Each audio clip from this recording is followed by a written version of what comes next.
Good evening, everyone. My name is Mackenzie Coles. I am a member of the class of 2021 here at Columbia Business School, and I'm also vice president of the nonprofit board leadership program. And it is my honor to welcome you all tonight to the CBS Leadership Speaker Series. This series was established to offer students access to those at the very center of business, giving us opportunity to learn from CEOs, founders, and distinguished business leaders. Tonight, here we have with us Dean Maglaris, Professor Emeritus Ray Horton, and Anne Eidelman, CEO of Blue Engine. After an introduction of our panelists by Dean Maglaris, Professor Horton will lead Ms. Eidelman in conversation about her professional experience at Blue Engine, her work as CEO, and insights and lessons for current students. At that point, the guests will have a chance to participate in a live Q&A session. You can either submit your questions via the Q&A button at any point throughout the session, or you can raise your hand during the live feature portion. Without further ado, it is my pleasure to introduce Kostis Maglaris, the 16th Dean, and Dan and Lynn Silfen, Professor of Business at Columbia Business School. Thank you, Mackenzie. Thank you very, very much for welcoming us. Happy New Year to everyone. It's nice to be welcoming you back in this leadership speaker series that we started this past summer. And we're really grateful to Anne Eidelman, who is here with us tonight, together with my good friend Ray Horton. What I'm going to do is I'm going to try to keep it extremely brief, and I'm going to introduce Anne and Ray and then leave it to them to lead us through an interesting conversation. Anne Eidelman graduated from the school in 2010, and currently, as Mackenzie was mentioning, she serves as the CEO of Blue Engine. Blue Engine is an organization that works toward a public educational system that is redesigned to maximize essentially the potential of all students, in particular those that are marginalized by racism and bias. And in that, Blue Engine is tackling a crucially important problem and a very hard problem, which I'm sure we're going to keep Anne busy for a long time. But Anne is recognized for her passion for education. She's a fourth generation teacher.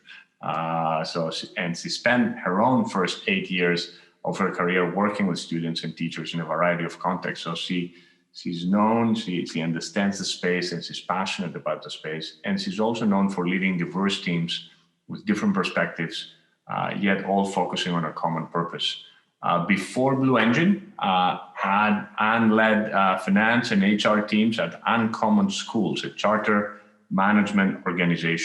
school management organization. And in 2015, Anne joined Blue Engine as the Chief Operating Officer, and then became the Chief Executive Officer in 2017.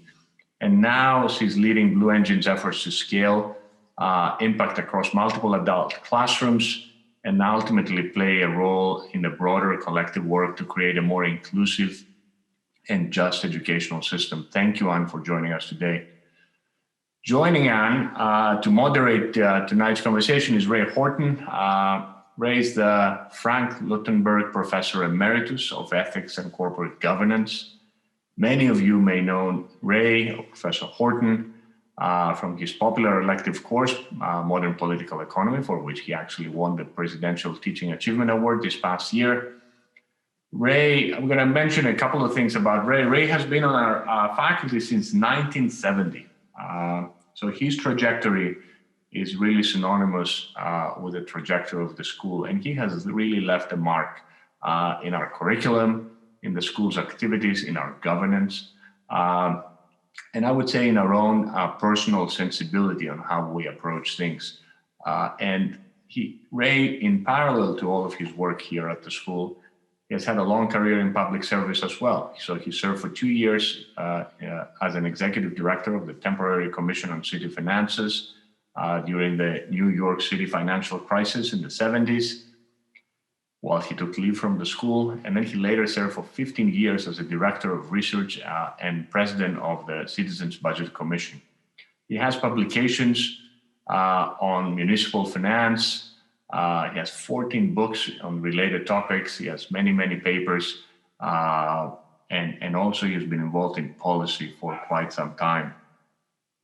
Now, I want to mention a couple of things about Ray and then pass it on to him and Anne. But one of his key contributions at the school has been his steadfast commitment to social enterprise and socially responsible leadership. About 40 years ago, in 1981, he founded the Public and Nonprofit Management Program. In 2000, that program was morphed into what we call Social Enterprise Program. And later on, this became the Tamer Center for Social Enterprise. Since 2009, he has also served as a faculty director of programs in social enterprise and all of our executive education programs that we have in related topics. It is really Ray's leadership over this 4-decade stretch that has made Columbia Business School truly the leading school in this area. And I'll give you an anecdote on that. I'll give you 2 anecdotes, but I'll start with one that was almost comical. A few months ago, one of our colleagues, the Aspen Institute gives awards for curriculum, for MBA curriculum, and one of our colleagues, Bo Cowgill, won one of these awards. And I was scrolling down the list of awardees, and I realized there is another award that we probably won because Bridging the American Divide also won an award. But Ray's influence in starting that course together with Bruce Usher is so significant that people that copied the course are winning curriculum innovation awards in other universities. His influence is not just at our school, but in some sense across the canvas of other peer schools. And I'll say that the second bit or small anecdote is when in my job now as a dean, I get to talk to a lot of people, a lot of our alums, including many of them that are not my students throughout, that have gone through the school over a long period of time. And it's the most common occurrence in a lot of these conversations is that people reflect back on the influence that Ray Horton had in their careers, both in their thinking about business problems, but how to be socially responsible, how to be responsible managers and leaders. And this sort of keeps coming back again and again and again, and it's a testament of his impact to his thousands upon thousands of students that have gone through the school. So I'll stop at that. I'll thank you both for joining us tonight, and I'm looking forward to the conversation. So take it from here. Well, thank you, Kostis. That's a more than generous introduction. That meant a lot to me. Thank you. So I want to start by doing something that if there are any former students of modern political economy listening in, they will recognize about what I'm going to do to Anne Eidelman. I want her to sort of talk quickly from A to Z. So the first question is, where were you born? And then I want you to talk about what your parents did. So in the next 5 or 10 minutes, I want everybody to know a hell of a lot about what Anne Eidelman was, is, and is evolving to. So go away, head on. Starting with a small question, huh, Ray? Yeah.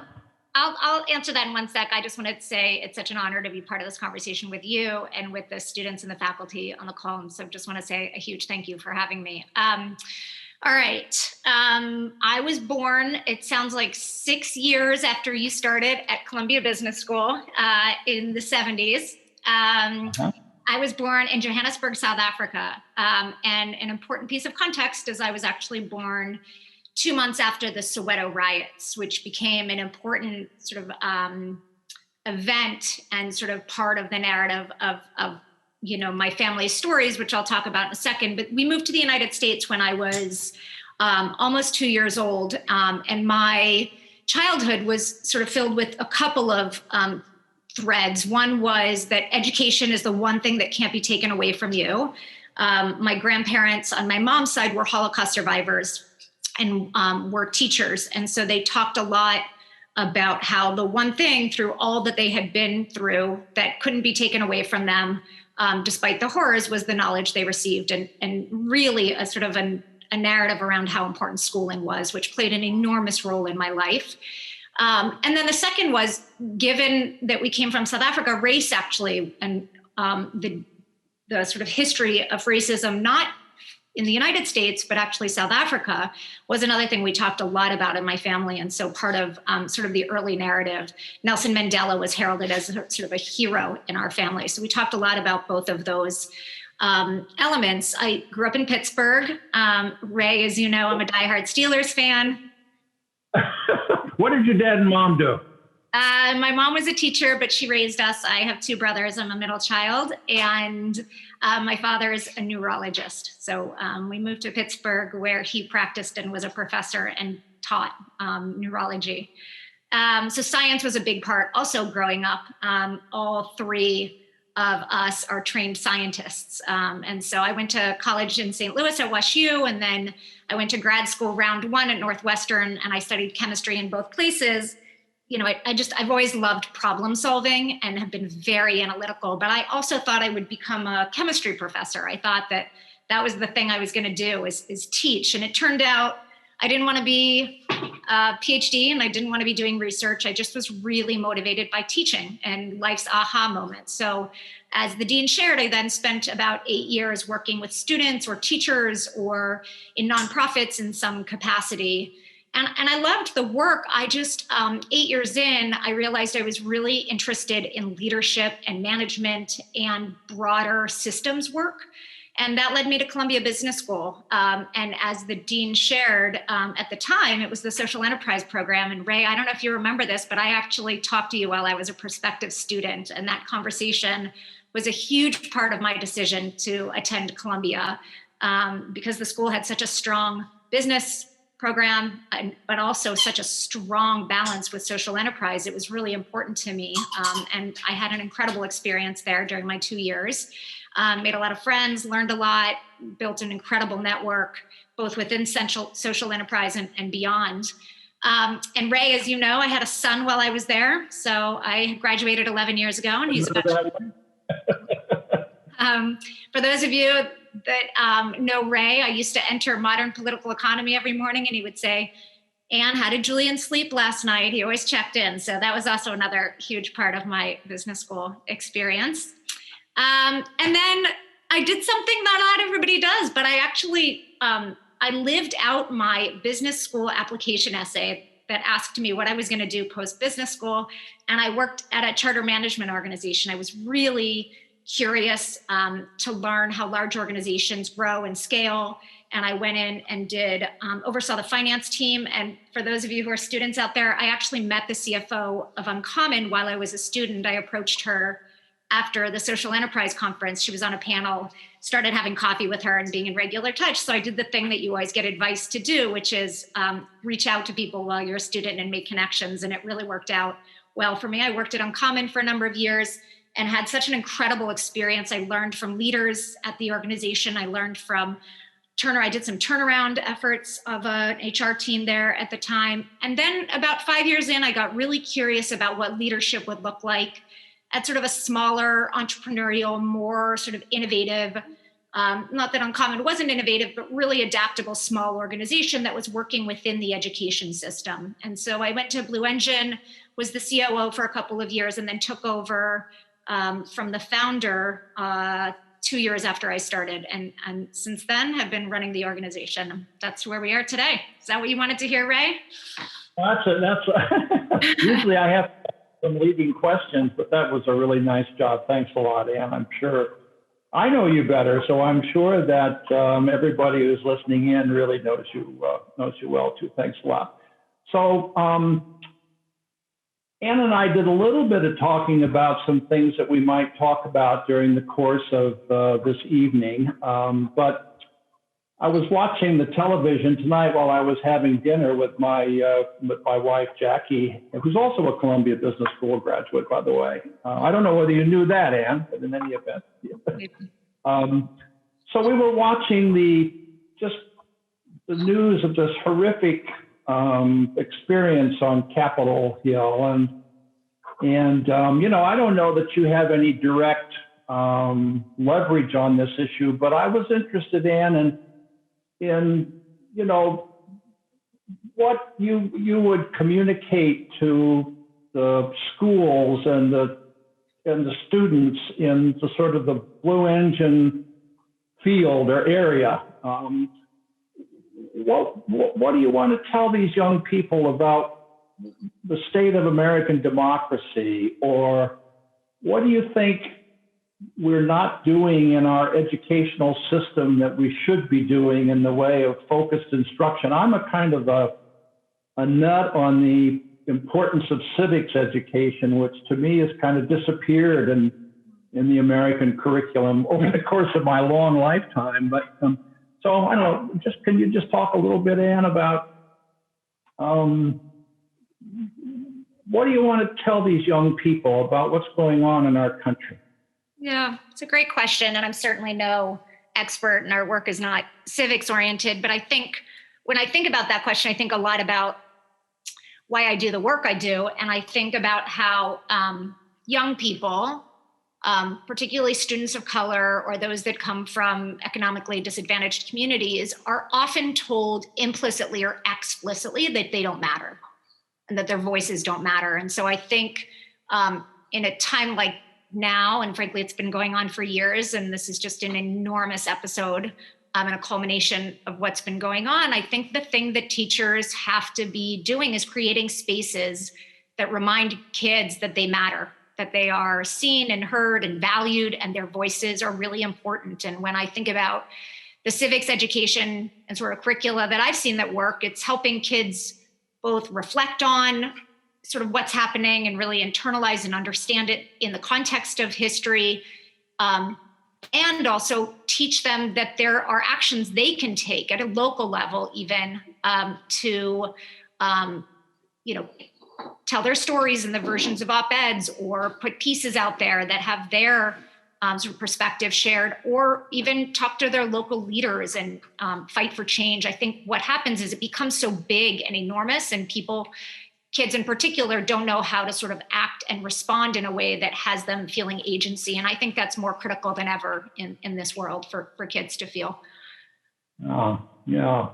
I think that maybe what happened in Georgia with the election of the two Democratic senators is kind of an example of what young people can do if they get active politically. I haven't seen the decomposition of that vote yet, but I've read a lot about the extent to which a lot of young people who, were kids 10 years ago got registered to vote and had an important role in swinging that red state to the blue. So good. So what do you have any kind of substantive focus? I mean, you mentioned chemistry and science.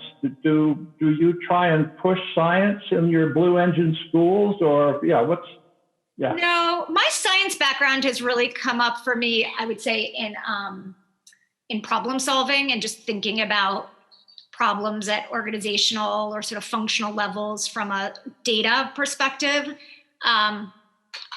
Listen, I want kids, if they want to pursue STEM careers, to have the skills and the confidence to do that. And so certainly I'm an advocate of that, particularly around diversifying the STEM field so that, the people entering that field are the ones that currently, aren't represented. And so I'm a huge advocate of that, but I don't have a particular focus on that. For Blue Engine, we're just trying to change classrooms so that at the end of the day, all kids in whatever field of study, they have the skills they need and the confidence they need because they had learning experiences in middle and high school. We're focused on secondary that really set them up for success.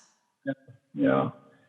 I can see that. There's a little part of me that would like to see a little less STEM and a little more civics, but that's because I'm an old-fashioned political scientist, and you're a very different person in a very different kind of setting. So, all right, well, that's enough on politics and civics.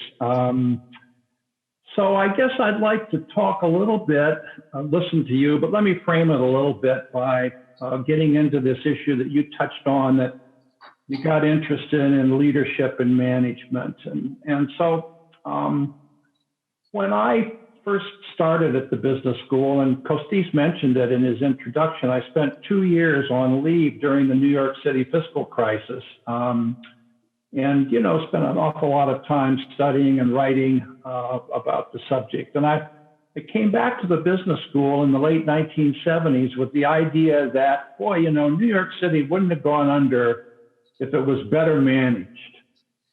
And shouldn't we have a public management program at Columbia Business School? And that was actually the genesis way back then of what eventually came to Tamer Center.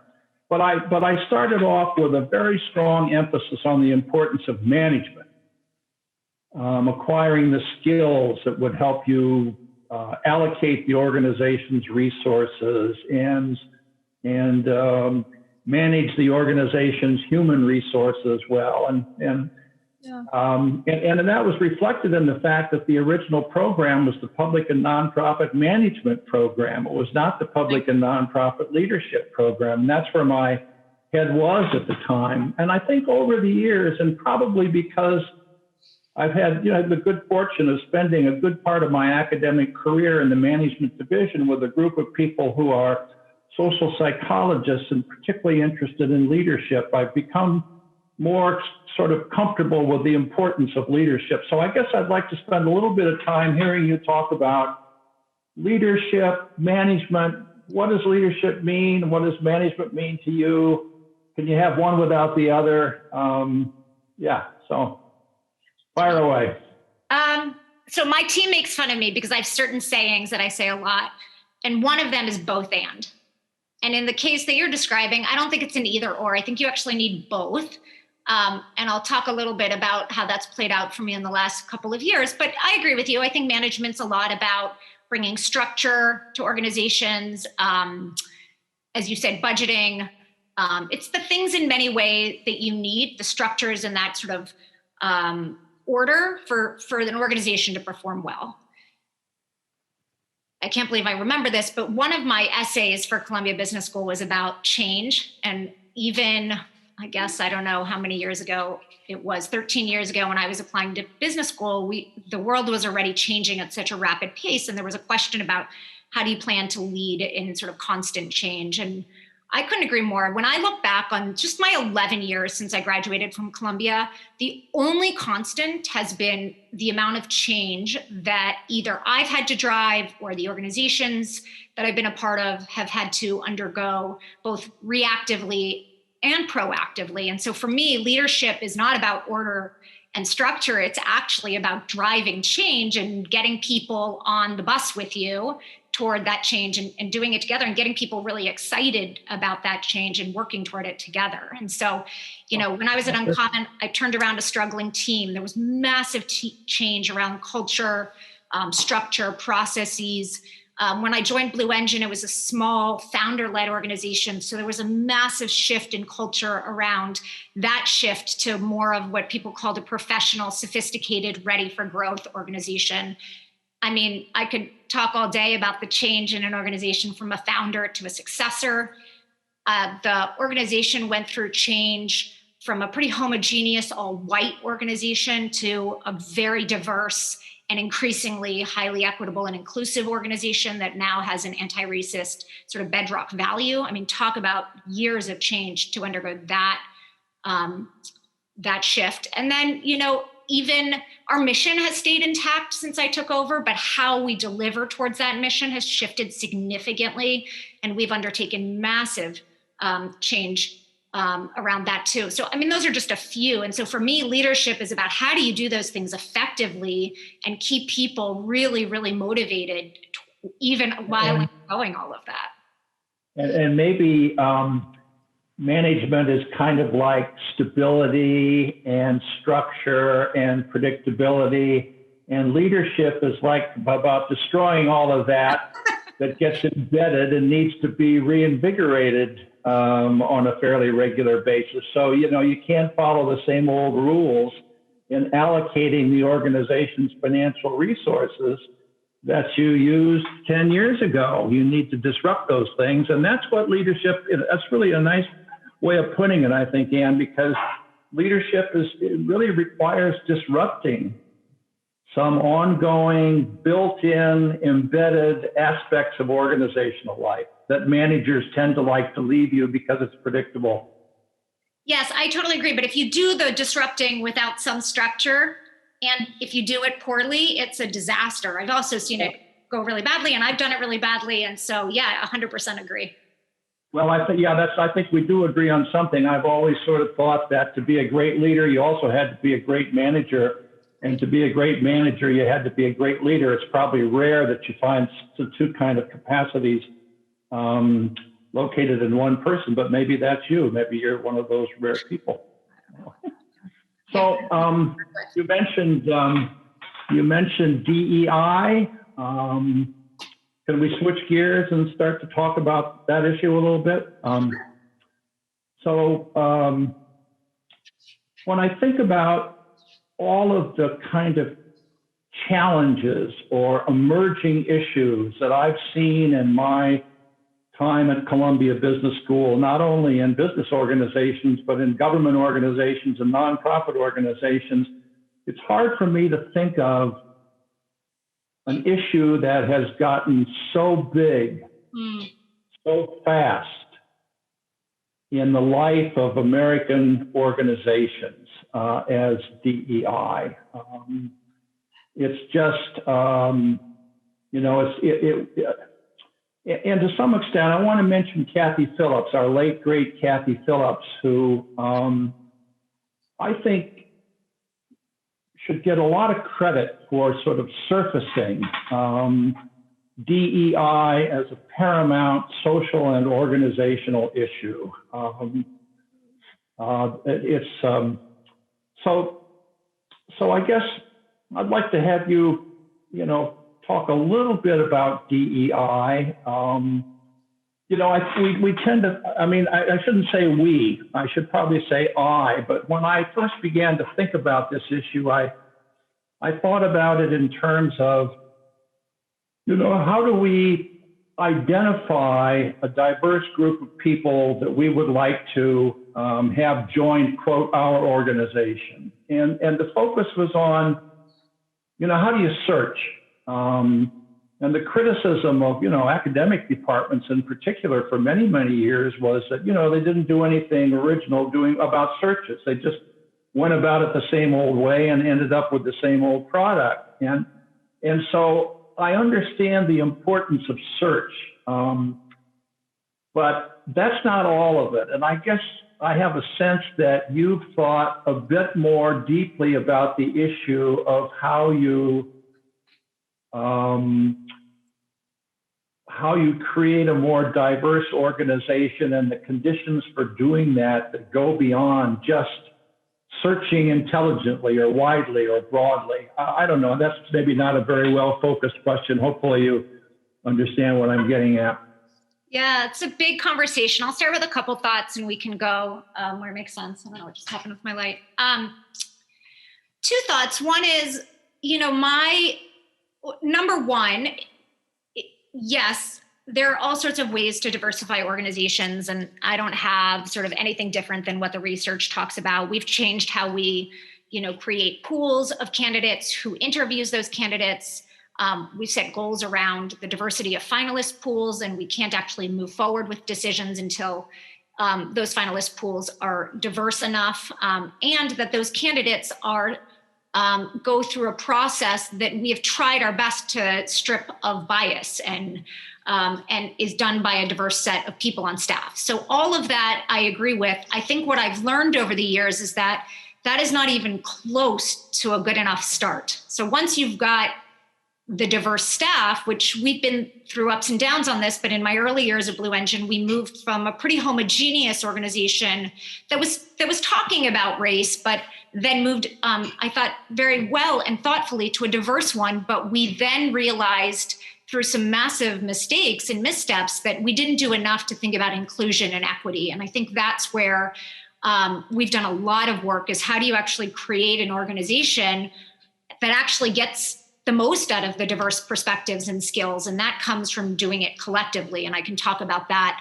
The other thing I think about a lot and that I've evolved from as my own leadership philosophy is that, we believe deeply, and I think all of us can unequivocally say this, that we believe students have incredible potential, no matter who they are, what they look like, where they come from. And we're all working or want, the education system to really be one that allows all students to thrive. And I don't know why we don't think the same thing about adults. Like, why am I any different, or why are you any different? As a human, we all want to be really good at things. We want to feel actualized as people and live out our potential. And I think this idea of creating conditions for people to thrive has to be threaded and taken from students in classrooms to the teachers there, really supporting them to be their best. And it's something I've taken into how I think about leadership and organizational life, and I think has really underpinned a lot of the way that I've led. Well, that's very good. Let me put you on the spot a little bit. So you're, I don't know what the sort of racial or demographic composition is of the students you serve, but it's probably not. It's probably a quite diverse group of young people in your schools. You're a white woman running an organization that delivers services to a somewhat different group of people. And so if you think about succession, I know you succeeded a founder, and whoever succeeds you is not succeeding a founder, but they're going to be succeeding a very powerful person. How do you think about the succession from you? How do you think about, should it be somebody who is not a white man or a white woman? And if so, are there things beyond just searching well and being inclusive? And are there other things that you need to think about in terms of really making that appointment work in a full-blown sense? You know what I mean? Yeah, I do. I'll go on the record and say, as a white person, I have not been proximate enough to the problem we're trying to solve. I can read, I can listen to as many people, as I try to, and really try to broaden my perspective, which I do a lot of, but I will never fully understand, or even come close to understanding racism or what it means to be excluded because of the color of my skin. And so I 100% think that the person who succeeds me, and I think we should be thinking about this seriously, needs to be a person of color, someone who's been proximate, because I think that will just make them better at the job than I can ever be. But again, and by the way, the statistics on this are stark. So I think something like 10% of nonprofit CEOs identify as people of color. When you look at the philanthropy sector, I think it's the number of people of color in the philanthropy sector, which is an enormously powerful part of the work that we do, is probably under 10%. I think I saw something that it's 5%. And so you've got sort of these conditions around anybody who enters a role and succeeds, as a person of color into a leadership role, and you have to set them up for success. So one of the things I've been thinking a lot about is, what can I be doing now so that when I step aside and there is an awesome new leader who has a much better understanding of the problems we're trying to solve, our board fully understands their own both sort of individual bias and collective action that is required to support that person, that financially, go ahead. Can I just sort of interrupt? Yeah. So how do you nudge or bring the board into the right place? What are the?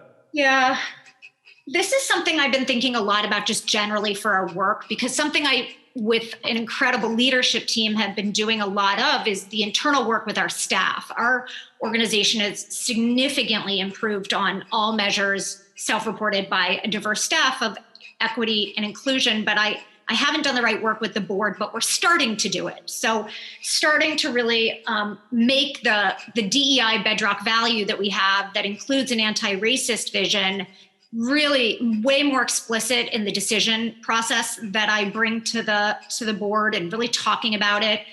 I haven't figured this one out yet, but I've been thinking a lot about in 2021, and there's a hunger from them on this, how to do the identity work so that they understand how their own experiences based on who they are what role that's playing and how they show up to our board. I think that's such a critical part of this. And so I don't have an answer based on experience, but I have a lot of things that I want to do based on the individuals that I think need some support around this, and then also the collective, and really talking about how we use that value to make decisions. I think just having this be way more explicit as part of our conversations as a board. And what else do you have to do at a kind of an organizational, well, not necessarily an organizational level, but what other kinds of initiatives can you make that would make that new hire more likely to be a success in her or his, job? Yeah, I mean, the other data point that's really profound out there is that leaders of color don't have the same access to resources from a philanthropy perspective, whether it's foundations, corporations, individuals. And so while, I'm still building a muscle around fundraising myself, I certainly have access to networks. And I think a lot about how do you pre-fund an organization so that a leader of color could come in and actually has access to resources early and fast, and thinking a lot about that funding part. The funding world's becoming more eyes wide open about this, and I'm glad to be seeing some initiatives out there that are specifically for leaders of color. So really trying to think about funding. And then the other thing that I wish I had done for myself, but I think would be critical for a leader of color, is making sure that they have a coach and a community of other leaders of color, a real sort of both from a skill development and their own sort of getting expertise from others, but also a real sort of sense of community around other people going through it, I think is really critical. And in good news, our organization itself is in a really strong place from a culture perspective on this, but that's a fourth place I would really push ourselves to make sure we're in a good place. Yeah. Well, that's, so I haven't had to deal with this issue in a huge sense in my career, but I have a hunch that for anybody who's interested in, not just leadership in the nonprofit sector, but leadership in businesses and leadership in the government, really need to get up to speed on, I hate to say it, but the kind of management of this whole process. And I guess some of the things that I kind of liked about what you said is that it goes well beyond the smart search. Yep. And there's a lot of, there's been a lot of good stuff written about how to search and how to search inclusively and how to, get around the implicit biases in the search processes. But I guess I kind of particularly like what you said about other organizational changes that had to be coterminous with the transition to new leadership. Yeah. Not starting somebody out in a financial crisis. I mean, what better opportunity to start off the wrong foot is to have to deal with a financial emergency. So to the extent that you can cushion some resources for the transition, and that you can get the board of directors in the right place intellectually and morally, and so that's very good. Thank you very much. Can I just say one thing on this? Because you said something that I just want to double down on, which is that this work isn't important only for ethical reasons. It is. I deeply believe in it. But all the research shows that at the end of the day, businesses and organizations are better when you unlock the true, real potential of diversity. And I've seen it. And so I think there's a business case for it, but I also think there's we all want to show up. It's a human issue. And that's where I think sometimes there's so much rhetoric around it, or it feels impossible. But creating spaces where all humans thrive and feel like their voices matter and that they can show up and play a role in something, it's so important. And it makes the work better. It makes it more enjoyable. And so I think sometimes we we don't just sort of state that in its simplicity. And so I just wanted to go on the record because I don't think it's a nonprofit issue. I don't think it's a social mission issue. It is just when you get people together that are from different perspectives and particularly around race, it's so critical for the work. I didn't really realize, Anne, until you started off that this whole racial dimension has been part of your life from the get-go. Which makes you kind of a unique person, I think. Interesting. So listen, we have probably overstayed a little bit of our welcome in terms of dominating the discussion so far. So if there are, Mackenzie, I think you're supposed to jump in here if you have any questions, and Anne will try to answer them. Sure. So we've gotten a few submitted already. Just as a reminder, if you have any additional questions, throw them in the Q&A or feel free to raise your hand and we can call on you. But where I think we should start is, someone submitted a question: how can we prepare kids for a more successful future in tomorrow's world?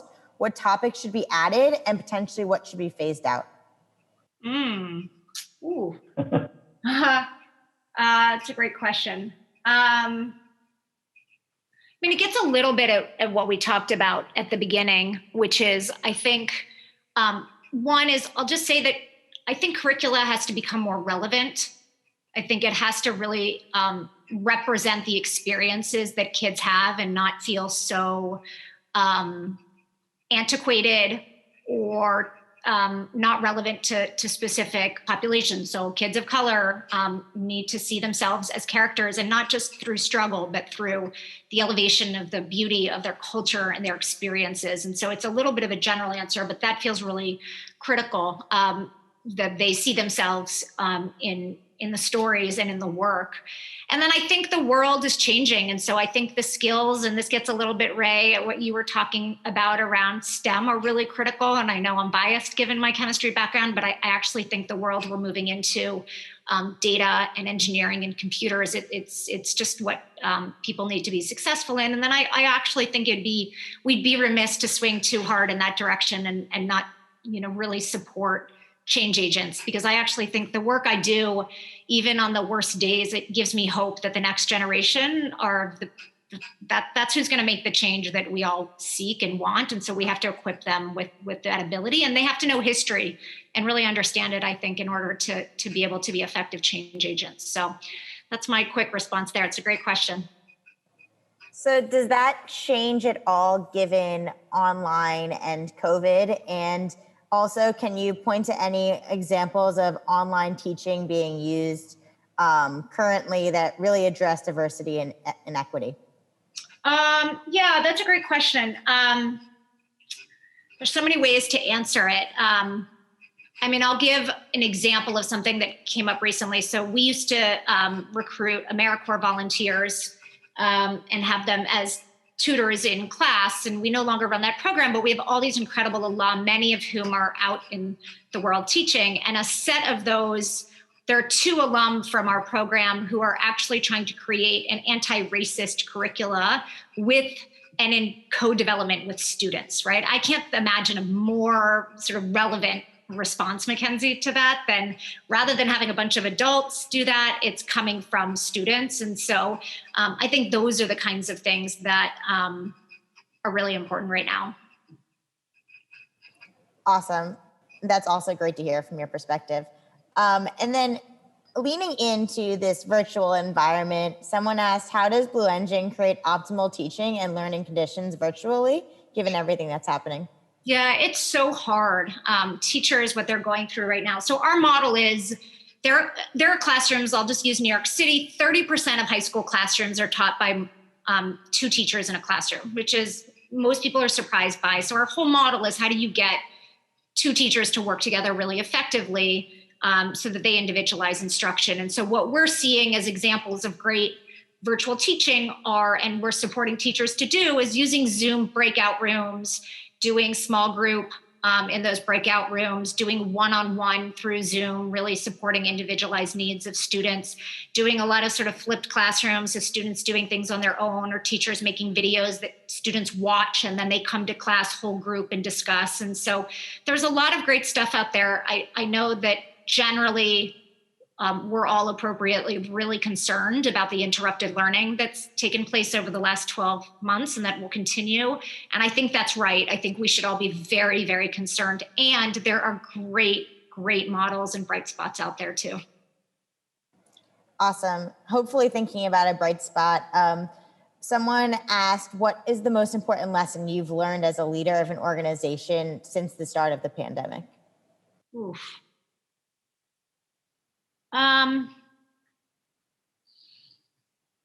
That's a great question.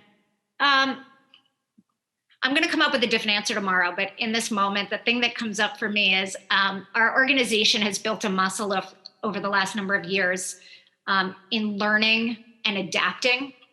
And if anything, this pandemic has forced us and all other organizations to adapt fast. And so I think one of the lessons was that having that ability as an organization to be nimble, to not be afraid to look reality in the eye and change, even though you had all these other great plans, is critical generally, but then obviously is really important in a moment like this. So I'm proud of the fact that we had that muscle and that culturally that adaptation didn't feel jarring or hard. The other thing I would say alongside that is we've also built a muscle around transparency. And one of the things that's been really hard around the pandemic is that you can't forecast or predict or project a whole lot. And so being really honest with staff about what we do know versus don't know, and when we might not know or know, I think has been really important for helping the staff feel some sort of stability through a really uncertain moment. And so how do you just bring certainty, even if it's not through information, but through the real honest telling of how you're thinking about and leading through a moment, I think has culturally been really critical. You know, one thing, if I could jump in here for a moment, and I think I learned this as a result of some of the executive education programs that we run in the nonprofit space that I think has been very important at the staff level. And that's to, when you have your Zoom meetings or when you have your conversations with your staff, don't just focus on how's everything going organizationally. Focus on how's your life going, how are you holding up? I think there's a level of interpersonal intercourse in a sense that, is very important during times like this. It's not just all business. It's how you feel about who you're working with and how do you hold them up and how do you get them to hold you up. I appreciate that point a lot. That's right. Yeah, I appreciate both points, especially the point in transparency. From my own perspective, I think the transparency was just really pushed to the edge given COVID, and like the importance is just exasperated. Looking forward for Blue Engine, what looks like the future? What are the new things coming down the line? And is there a change to the business model? What does it look like? So 2 weeks before COVID hit, we made a huge, big strategic decision.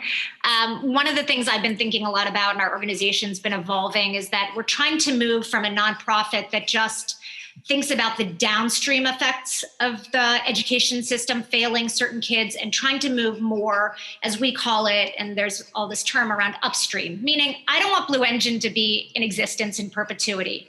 It means that the education system actually never changed.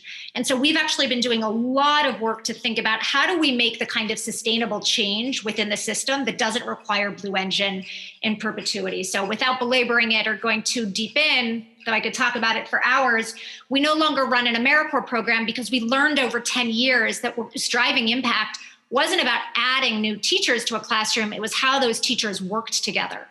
And then we realized the entire system, New York City and beyond, is spending billions of dollars of money putting additional teachers into classrooms to support individualization, but it's actually not having the desired outcome. So we're spending all this money as a system, and if Blue Engine has developed a special sauce around getting teams of teachers to work together, well, how do we actually use existing system-based teachers and train them, change the structures within the system, and reduce barriers for those teachers and get the same kind of impact. And so we did a bunch of innovation and pilot work. It took off. And so we are really investing in system-based change and really thinking a lot about social change, not just an intervention, which is really needed. And that doesn't come with judgment. We're just really interested in this idea of creating change that outlasts us.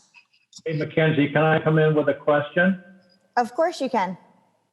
So, Anne, there's going to be a new mayor next year. What if that new mayor picked up the phone and said, come work with me in the Department of Education to sort of get the public schools humming? Would you think about jumping not from the nonprofit sector to the private sector, but from the nonprofit sector to the public sector?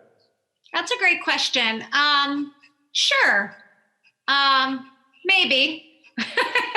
I think it would depend on a lot of things, but I think it would be a really interesting opportunity to think about change at a systems level, right? At the district system for the largest system in the country. So I'd be open to it. I'd be really eager to understand the mayor's sort of appetite for change, and would obviously want to build a coalition of people who are in the system, teachers, families, et cetera. But that certainly would be interesting to me. Well, she or he would have to be pretty radical to think about you, I would think. I'm not a status quo person. So if anybody wants just sort of status quo, I don't know that would be a good fit for me. Are there any other roles or opportunities that you would consider leaving Blue Engine for, or that kind of spark your interest these days?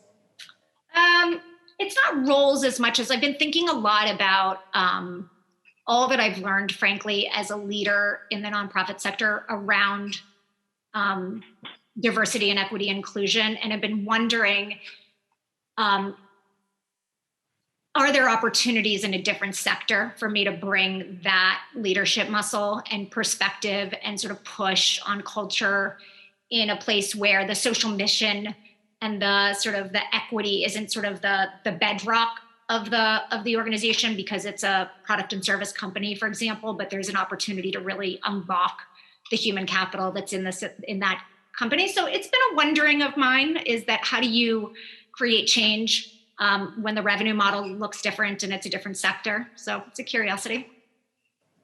Interesting. Another question we have is in terms of board governance. Can you talk a little bit about how you create a board and what you're looking for and what's important to you? Yeah, I got really lucky when I took over as CEO from the founder. We had a really strong board. And one of the things I said to that board is, I'm going to really need your help and I'm going to need you to lock arms. And they did that in spades. And I would say a couple things. One is we have an incredible mix of public and private sector. And that has been really critical. A strong board chair who's been a partner to me, both behind the scenes and with board members, has created, we just had a big board assessment, so I can say this with confidence, a really high functioning, very competent, very happy board because they're learning from each other. Board navigation is a full-time job. My team always makes fun of me that after a board meeting, which usually end at 9, by 11 a.m., I've talked to 50 to 80% of the board the next morning. But I think that's been a really critical part for me, is having individual relationships that, again, allow me to get different perspectives, put together ideas, and then bring them back to the group. But it's a big job, and it's a really critical job. And I think as we move forward, there'll be a lot of board development work that we'll have to do that aligns with our evolving strategy. Awesome. The other question we have is, can you talk a little bit about your team and the talent that you surround yourself with?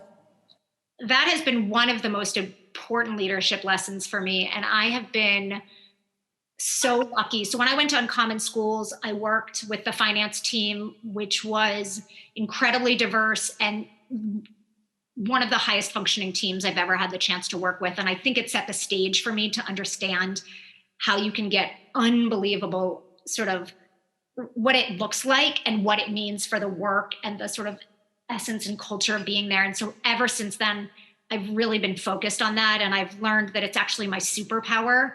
And I think the more I've gotten to know myself as a leader, the more I know what I'm good at, B, I'm really comfortable with the fact that there are a bunch of things I'm terrible at. And instead of trying to get really good at them, I surround myself by people who think and act and are just so different than me. And then the thing I've really learned is that you have to create clarity for a team. You co-create what your purpose is. You create really strong relationships. So Ray, what you talked about, deeply, deeply caring about each other as people. You get to know their working styles. So instead of that person irritating you because they do their work ABC way, you sort of like roll your eyes because you know that their working style is really different than yours because you've had that explicit conversation. And you talk about how you're going to do the work together. You know what you're working towards, how you're going to do it, and how you're going to interact towards that. And I have built a very high functioning, very diverse team that I think has allowed us to really thrive as an organization and change for the better over the last 3 years. So I have a quick question if you're running out of questions from the audience. Go ahead, Ray. This will be our last question. Okay, so assuming that there are some first-year students at Columbia Business School who are tuned into this session, what would you, and if they were thinking, interested in a nonprofit career, would you sort of steer them in any particular, I assume they'd take some courses in the Tamer Center's, nonprofit catalog of courses, but would there be other kinds of areas within the school that you would think would be particularly important for somebody who wanted to go into a leadership position in the nonprofit sector? Finance, marketing? I would take all the leadership classes you can. I would take at least 2 to 3 classes that make you wince at the thought of taking them, but they're so important because they broaden your perspective. So I took an advanced accounting class and I took capital markets, but it was so important for me to really have a broader perspective. So because all the people I interact with in the world aren't just nonprofit, right? My board members, philanthropists. So that's been really clear, important.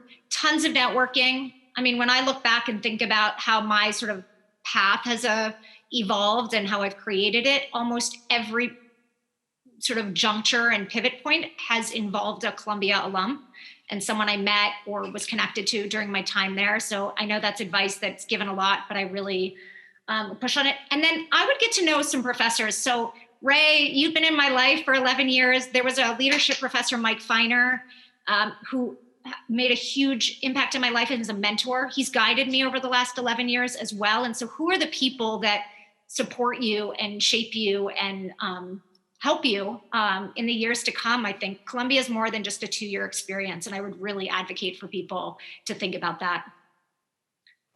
That's awesome. That's fantastic. Go ahead, Professor. Yeah, good.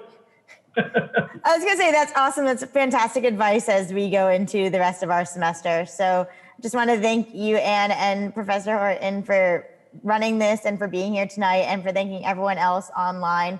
This has been a fantastic night.